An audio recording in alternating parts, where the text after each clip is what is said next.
I actually did biotech and sheep farming at the same time.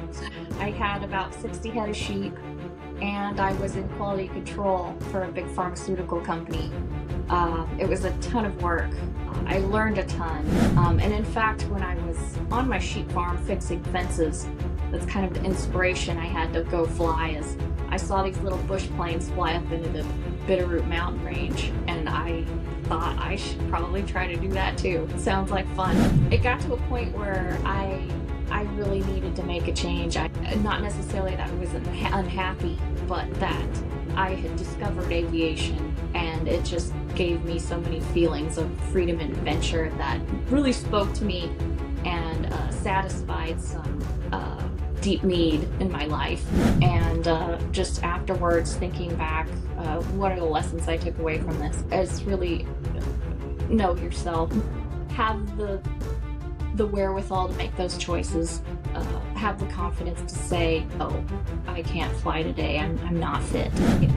I think for me, when I was starting out, it was just, I never looked at aviation because I didn't think it was for me. There just aren't very many role models, women role models out there, people that look like me in aviation, at least in mainstream as, a little girl. The 99s is an organization of women pilots. It started like in the 30s with Amelia Earhart and Louise Thad, a number of other really amazing women aviators way back in the day. We do the air marks and the compass rose paintings at airports. That's been going on since the 30s. It's a really fantastic organization. My little brother is a test pilot for the Air Force, and he started flying earlier and really inspired me to try to go fly.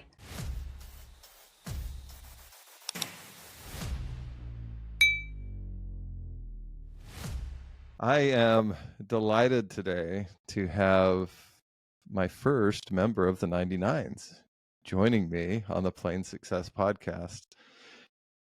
Many of you don't know what the 99s is. And so today is going to be a fun opportunity to explore aviation, life changes, big adventures, and also maybe some scary decisions. With me today is Kelli Weed.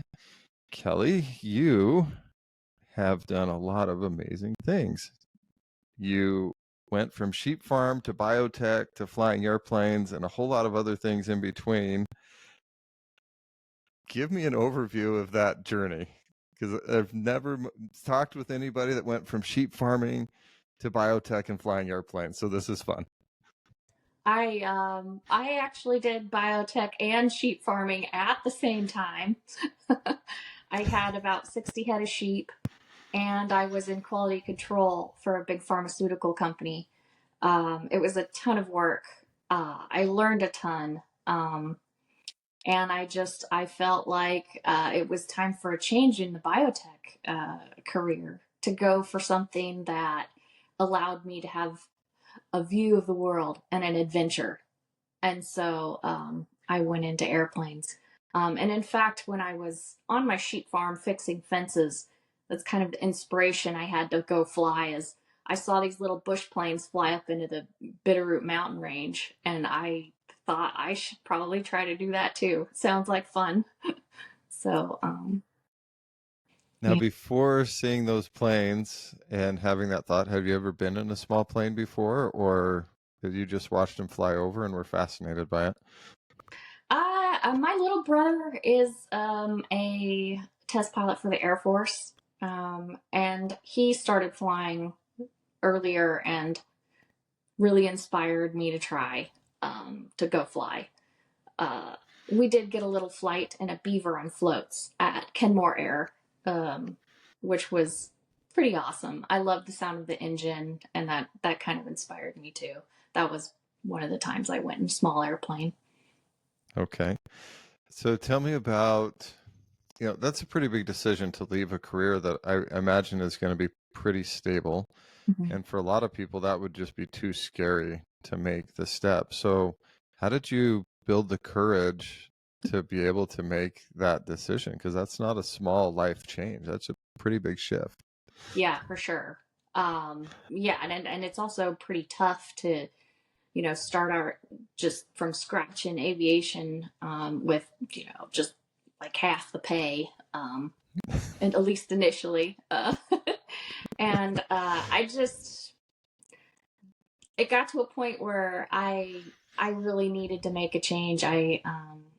Not necessarily that I was unhappy, but that I had discovered aviation, and it just gave me so many feelings of freedom and adventure that really spoke to me, and satisfied some, really deep need in my life. I had to do it. Nothing compares. I think a lot of pilots can agree, that feeling of just lifting off and you shed all of your stresses and complications of life on the ground, and it's just an amazing feeling, and I have to have more of it. So I So when was built your a plan. first, yeah, when was your first flight that you discovered that? Because I had a very similar reaction the first time.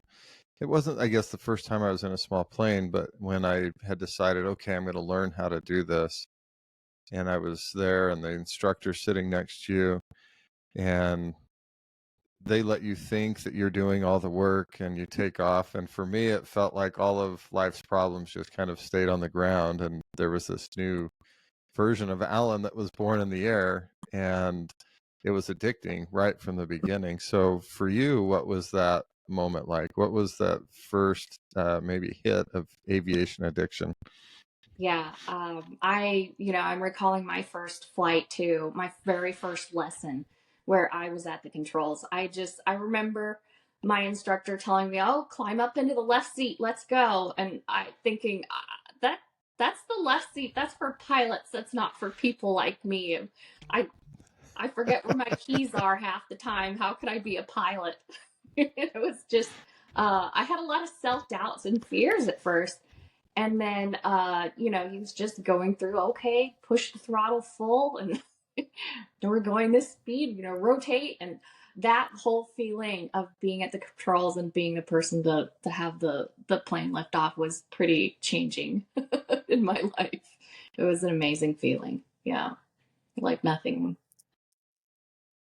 Now, had you already decided at that point that you were going to transition out of biotech, or were you like, okay, I'm sheep farming, I'm doing biotech, I'm going to learn how to fly airplanes, and then the experience of learning how to fly was just like this huge shift in your trajectory in life? Right. I had no intention of changing my career, uh, at first, for sure. It was, I figured I need to do something to challenge myself and to really like learn something new, because that's kind of a huge drive I have, is to always be learning something new. And it was definitely a big one on the bucket list. So I decided to go for it, and the rest is history. What were some of the new things that you learned with aviation? I'll give you some teasers, I guess, for me. Like, I had no idea that learning how to fly the airplane meant that I also had to become a weather expert, a medical expert, a mechanical expert, aerodynamics expert. I didn't know that all of that was involved. I thought it was just like getting in a car. You could just get in and start it and go, and you just really had to gain a little bit of knowledge on how to make the thing do its thing.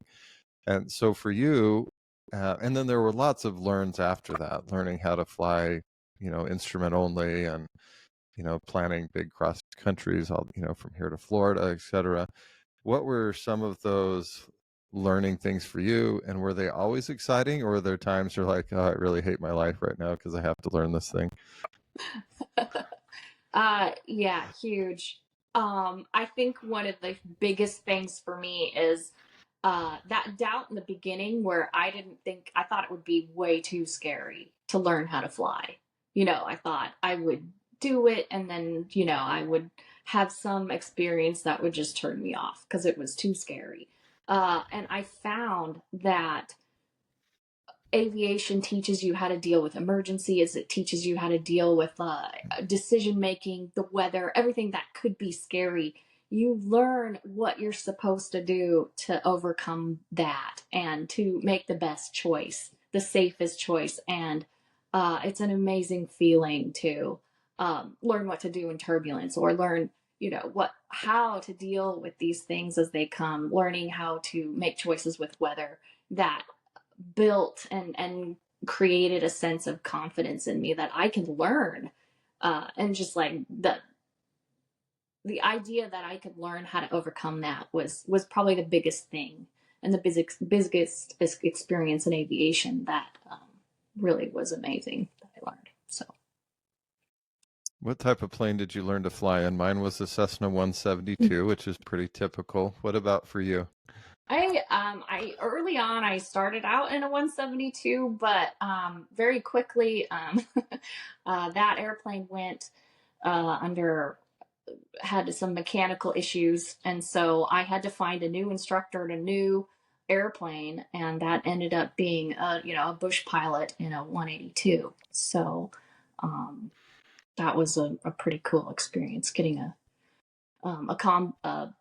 high performance endorsement, and it was interesting because he wanted to teach advanced backcountry. That's what he wanted to do, and he was the only other CFI that I knew at the very small airfield.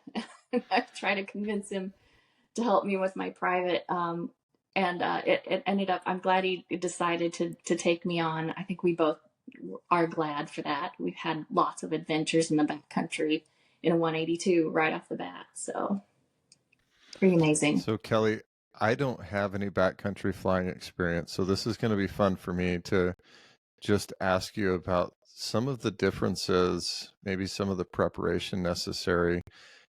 Where I might go, I do a lot of flying between here and San Diego, or between here and Las Vegas. Pretty well developed areas, well established air routes. That's not true when you're flying in the backcountry, right? So, what are some of the lessons that you've learned, and what are some of the big differences between maybe your average pilot like me? I guess I would say I was average, and somebody that's having those adventures in the backcountry. Yeah, it was a pretty amazing experience. I love every bit of it. I think the big difference, we really focus on performance charts and the calculations as beginner pilots, and there's lots of things to consider. But in the backcountry, there are so many variables that you have to be aware of that really don't, you can't just calculate or pencil out. You really have to be familiar with your aircraft. You have to know how it behaves on different surfaces that you've practiced on. And, you can't just take a rental plane and take it into the backcountry and expect it to perform like it does in the POH. There's just a lot of things to think about prior, and learning that, and different backcountry techniques has really been pretty great. What were some of the scary things about flying in the backcountry? Were there ever moments where you're just like, I'm not sure this was a good idea? Can you walk us through some of those? Well, so like I said, planning is probably key. The best thing in the backcountry. Well, it is with any aviation, but probably more so in the backcountry, just because of those variables. Um, I think it's every single time, and even now, when you land on this really technical airstrip that's short, there's no go around. You have to land precisely. There's no options to not do so. It's just heart pounding. I recall the very first time landing this airstrip, and my instructor coaching me in, and I'm setting the airplane up, and it's a blind approach. It's sheer airstrip was the one I learned on mostly, but yeah, you're banking through this canyon, and you're turning, and you're following the river, and then he's like, there it is. It looked like a postage stamp from the air, and then Oh now gosh. you're down and it's right in front of you. You couldn't believe, like, oh man, I'm gonna land there. And then you end up and it's right in front of you, and he's like, all right, Kelly, land on that goat trail. It's just all right, just the intensity and the focus of it. It was pretty cool. It's a sense of accomplishment to really put all your training together and for really good outcome. I can't. I'm trying to think of some other times. Like, well, maybe I did lose my battery out on an airstrip one time.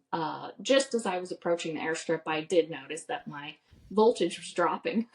It's just like, oh, that's weird. So I land the plane, and the things you have to think about. It's like that's not a big deal. Like your battery drops, is not a huge deal because you're gonna land somewhere where there's you know a mechanic or a shop somewhere, cell service. Like out in the back Just the country, little things. no such thing. And so I do always bring a PLB, the InReach PLB, with me, a locator beacon, and it's also, you can text message with it too. But uh, yeah, so I'm stuck out there, and I try to start my plane up, and it doesn't start. So because the battery's totally dead. Fortunately, there was another pilot there. I ended up getting a ride back into town with him, and we had to go back. I got a mechanic to hand prop the airplane, but that was kind of like an, oh shoot, I am stuck out here moment Yeah. in the middle of nowhere. So Would you say that the possibility or the maybe even the probability of or the higher risk was something that drew you to backcountry flying, or was it just because that's what the instructor wanted to do, so you were forced into it? no, not well. So kind of the backcountry bug bit me.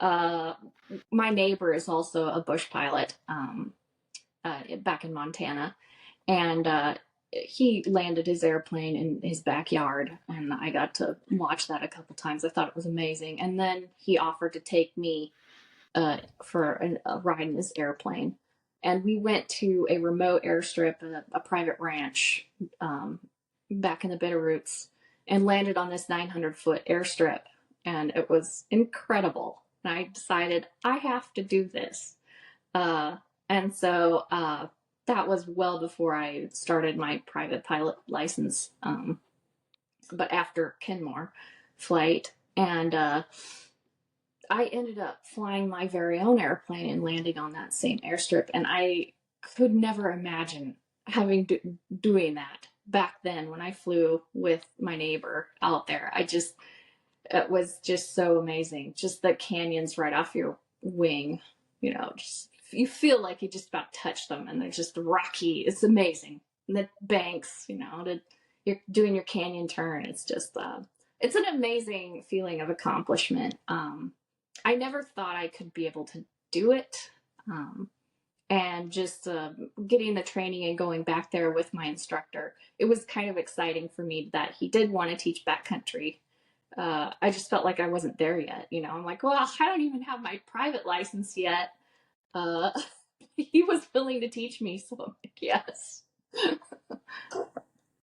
So how quickly, at what point did you realize I'm going to drop what I'm doing in real life and focus on doing this? Because it's a long road from, oh, I learned how to fly a plane and I'm a private pilot, to somebody's going to pay me to do this job. That's not a hop, skip, and a jump. That takes a significant amount of time.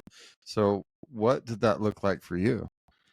Well, after I got my private license, I had to figure out a way to keep doing it. I really wanted to fly out in the backcountry. I wanted to explore the world, and I figured, I could probably do this in my spare time after my sheep farm and the biotech job. Maybe the biotech job, can fund this passion. And I kept flying after that. I was like, what's next in this adventure, this grand adventure of learning? People said, get your IFR. It'll make you a safer, better pilot. And so that's what I wanted to do. I wanted to be a better pilot, and I wanted to be a safe pilot. So I started pursuing my IFR rating, which I also had a ton of fun doing. I enjoy instrument flying a lot. It seems like every new thing in aviation I've enjoyed. It's different, so different flying from backcountry VFR, slow, low and slow, but it has its own things about it that make it amazing. And so I kept pursuing different things. I got a seaplane rating. I had fun doing that. I went back to Kenmore Air and learned in seaplanes in a Super Cub, which I highly recommend. It's the most fun in an airplane. uh, yeah, and then just that year I was working on my IFR. I that's when I decided I really actually I have an insane passion for this. I really need to think about potentially pursuing a career in it. And so I got my IFR and then went immediately for commercial after that. Now, what were some of the challenges in making that decision? Because it's one thing to say, I really love this and I want to do it. A lot of people have that feeling. But then to actually, make that shift can be really difficult for people because they're making a good income where they are. Things are kind of stable, bills are getting paid, and then you're stepping off the cliff into unknown. So how was that for you? Yeah, I really had something good going on, and I had to make the choice to let something go that was good for something even Mm, better. Uh, and so I did. I made plans. I wrapped up my sheep farm, which was really kind of devastating for me to let go of. The career I had in biotech, it was great. It was stable. It was allowing me to do a lot of things. It just wasn't, I didn't have a passion for it that I discovered with aviation. And so that part wasn't super difficult as a choice. It was more of a financial difficulty making that choice, knowing that I would be going in making much less money and I need to prepare myself for that. Which I did. But the sheep farm was something that kind of, it also helped, it gave me a lot of things that aviation gives me, freedom.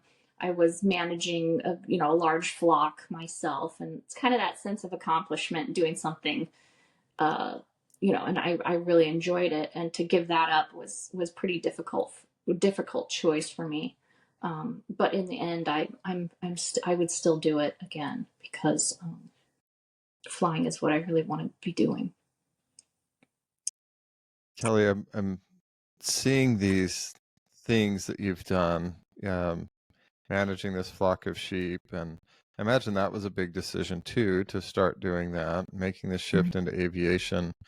And I'm curious to know, 'cause I have young kids and young adult kids. Um, was there, how did your parents help you to develop the ability to make these difficult decisions, or is that just something that you feel like was innate? Um, because I would love to, if I'm fast forwarding and looking at my kids' lives, I would love for them to be making choices that are in alignment with what brings them joy and happiness, not just I can make a bunch of money doing this. So was that something that was fostered at home, or help me understand that? Right. Man, that's a tough question. I think but just having the ability to, or the inclination to be okay with experiencing failures. Um, I think that if we can learn to fail well, Mm, it can, you can learn to deal with things and make better choices and that are more geared towards your happiness. Um, yeah, I'm not really sure what maybe was the catalyst for learning to do that, but yeah, I think just really developing the ability to just make the choice was key. um, yeah, going through lots of And failures for sure. Um, what were some of the failures, Kelly? on the sheep farm, especially, you pour yourself into making good breeding choices, and you build this all the infrastructure, and then like I had a bunch of rams that busted out of the fence, and I have this full-time job, and I have the neighbor calling me. It's like, oh, your sheep are out. It's just oh, panic. And so run back home, and it's a big undertaking. It was a big undertaking at times, dealing with things like that. But there were opportunities for learning in them. I ended up learning how to weld. I got myself this little flux welder and learned how to weld gates and fences. And it was kind of awesome because I discovered some creativity with that too. I welded an airplane later on that just paperweight, but it was pretty awesome. Yeah. So those suckers don't get out now with the welded gates that I made. But they break out and into like the chicken feed and just gorge themselves on chicken feed, and sheep passing away. Uh, I just uh, and then lambing. You do everything you can, and you just rack your brain. What's the best thing, and how do I manage these sheep the best way, and what kind of feed, and uh, deworming programs, all these things, and you do your best, and you still might lose some lambs during lambing, and I pulled some lambs a bunch of times, and I thought for sure that they're gonna make it through it, and you just pour yourself into them, and they still don't thrive, and it's devastating at times. And just working through that and keeping going, still going out every day, taking care of the ones that you have, and trying to learn from those. Like maybe I need to adjust the feed, maybe different setup in the barn or whatever. It's been pretty awesome. What amazing learning experience, right? You're learning on the job while you're doing it, right? Yeah. It's you fail and succeed at the same time. Even and I don't like the word failure. I really don't believe that there is a failure. I think there's learning opportunities. And I've said for a long time that education is expensive no matter how you get it.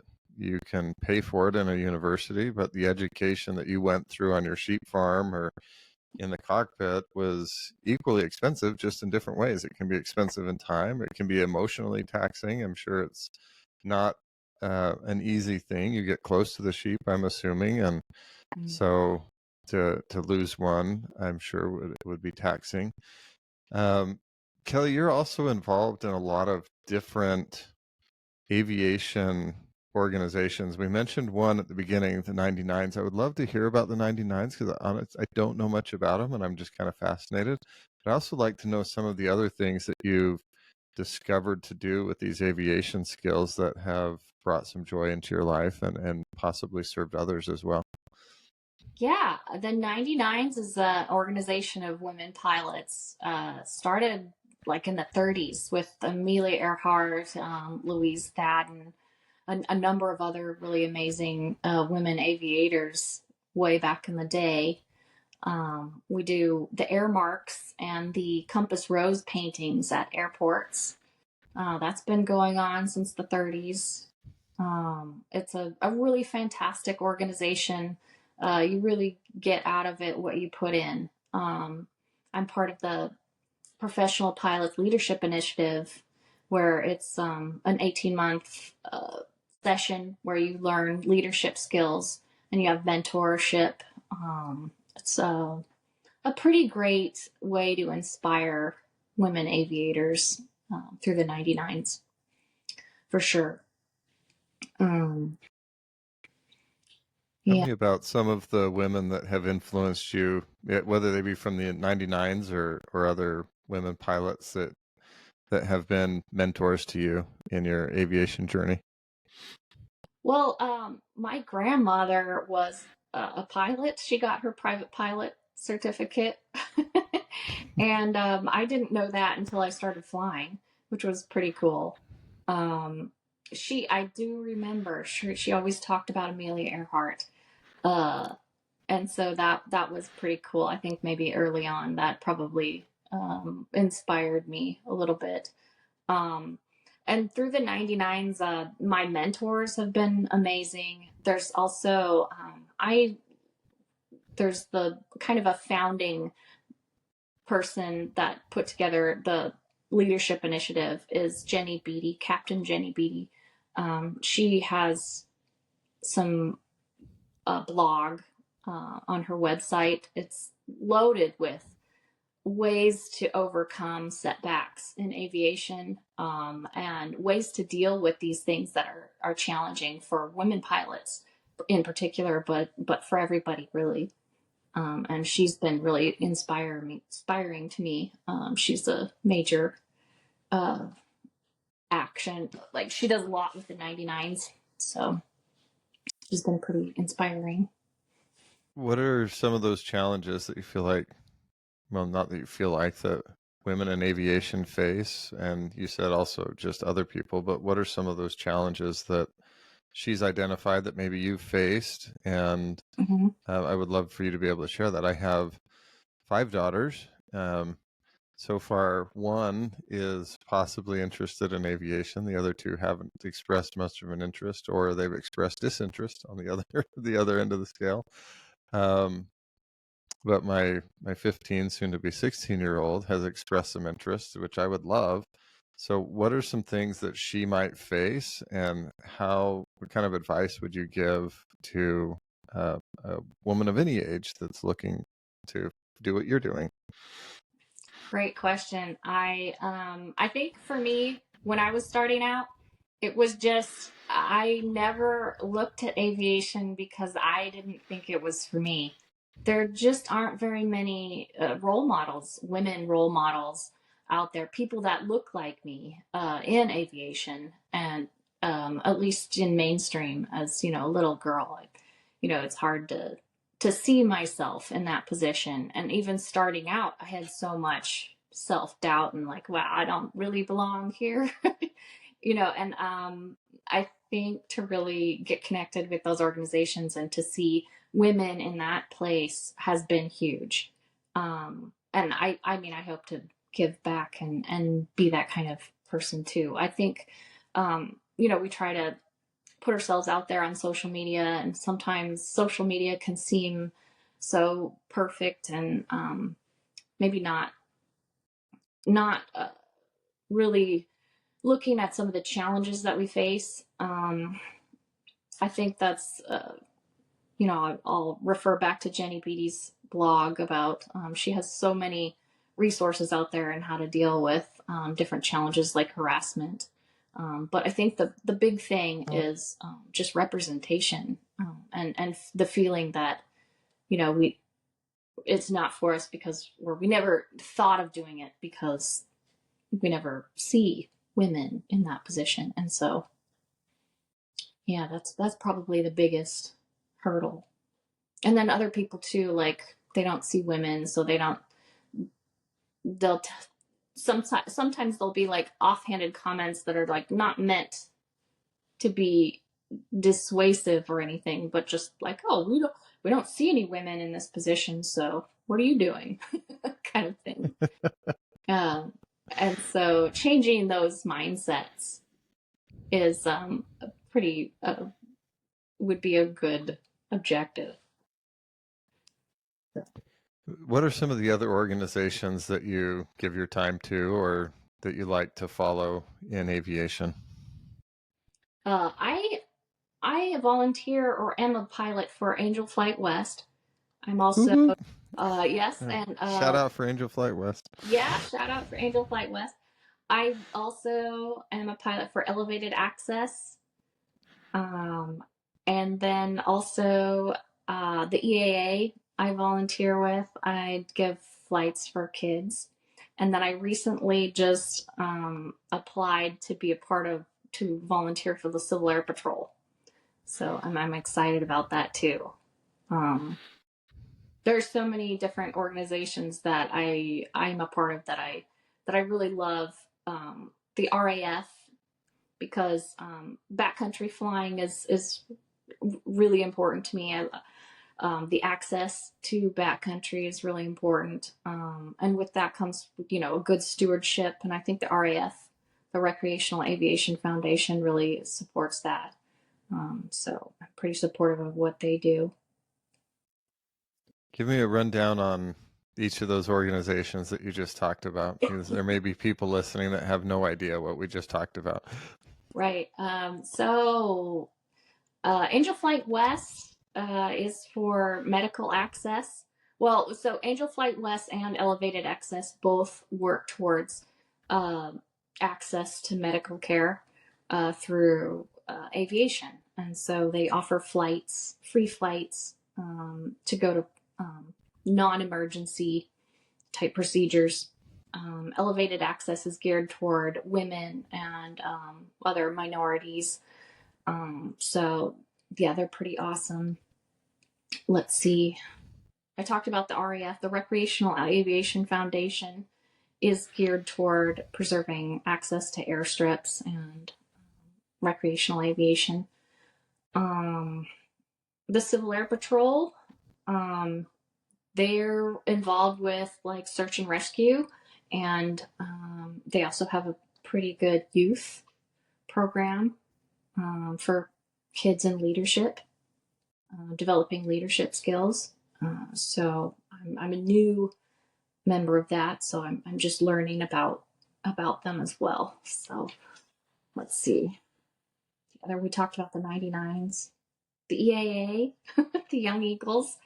So the EAA is the Experimental Aviation Association, and they do a program called Young Eagles where you can volunteer to fly kids around, which is pretty great because we can inspire the next generation for flying. And I really enjoy flying the kids around. They're usually so excited to be in the plane.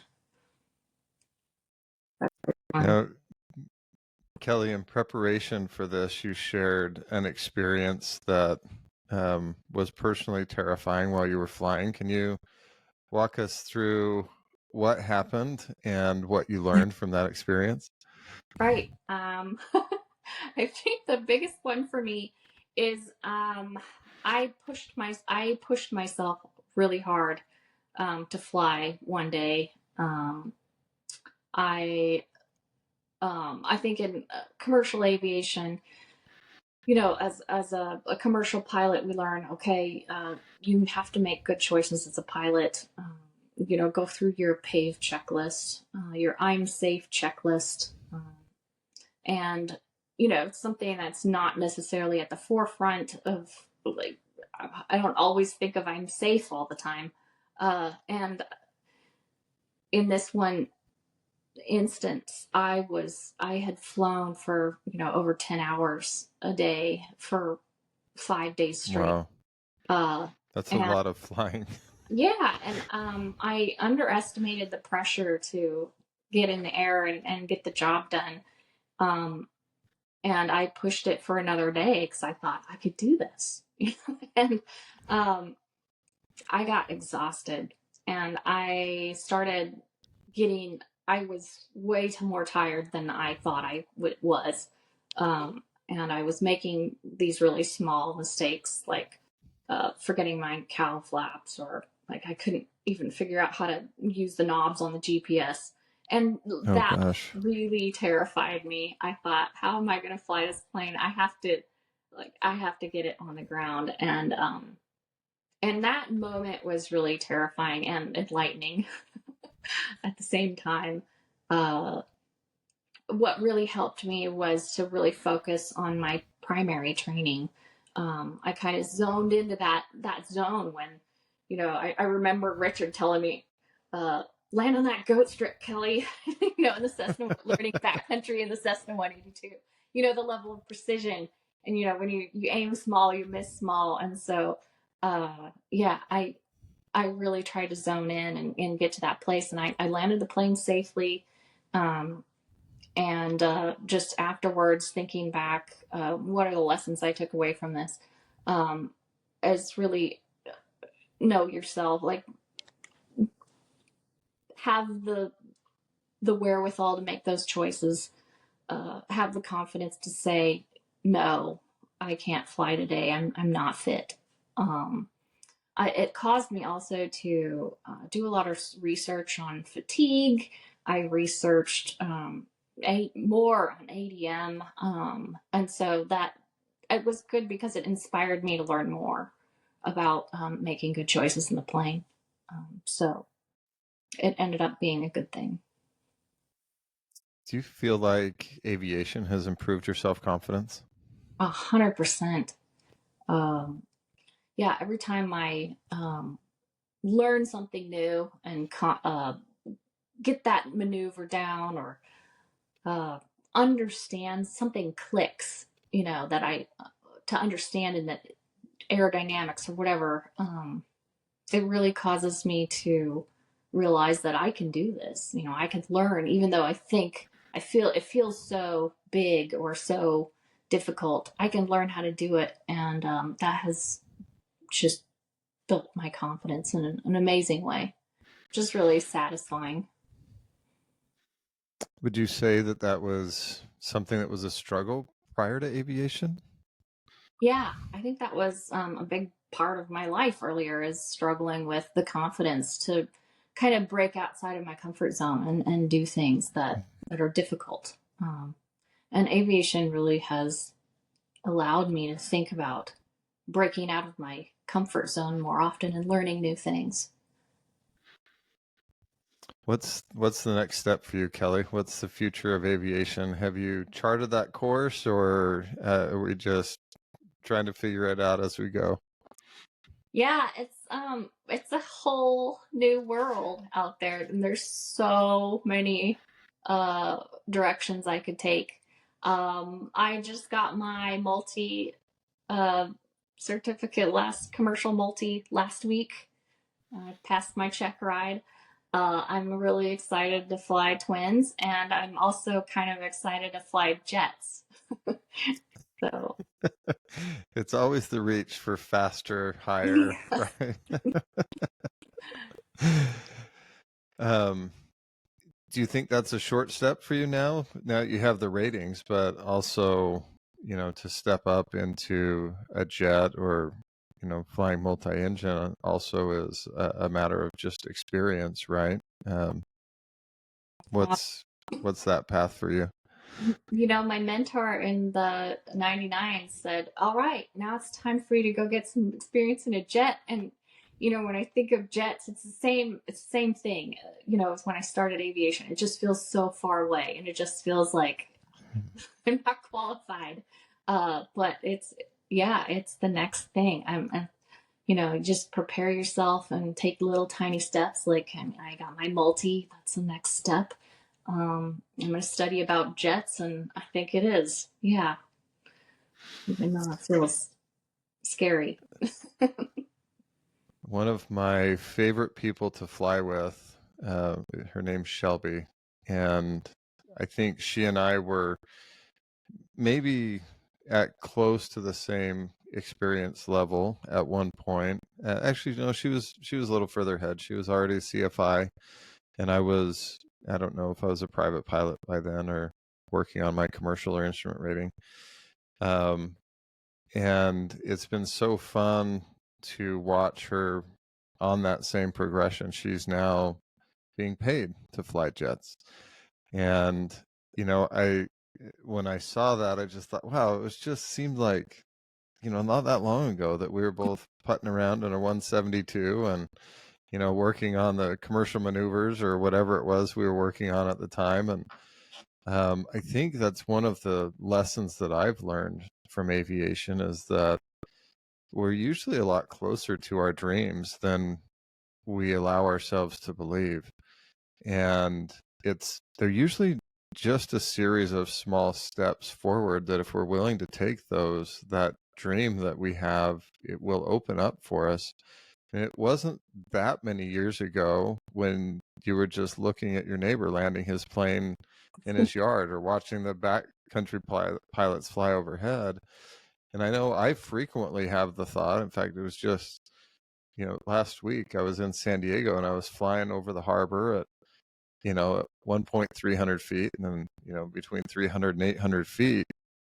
And just that thought of like, I cannot believe they let me do this. Like, I get to get in this airplane and just fly right over these aircraft carriers. And then, an aircraft carrier probably looks like a big place for you to land, but I look at it and I'm like, how in the world do they put a jet on the top of that thing?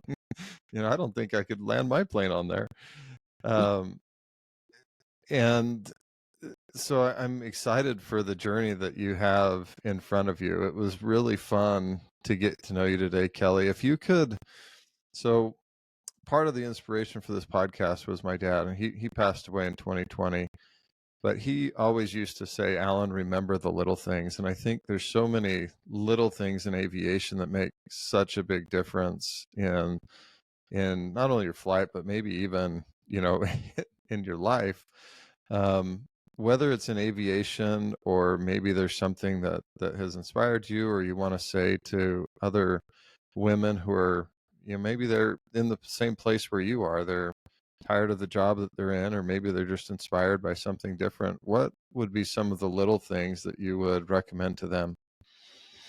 Yeah, just seek things, reach outside your comfort zone, learn new things, don't be afraid to fail. Find a CFI that's really good for you, who will inspire you. Yeah, just have the perseverance, like, to get through those challenging times, and you can't not succeed. I appreciate you sharing that, Kelli, and I really appreciate you sharing some of your time today. I've been inspired by your journey and your passion for aviation. It's been enjoyable to spend some time with you today. Thank you for joining me on the Plane Success podcast. I look forward to following your jet adventures in the future. Thank you very much. Yeah, it was a pleasure.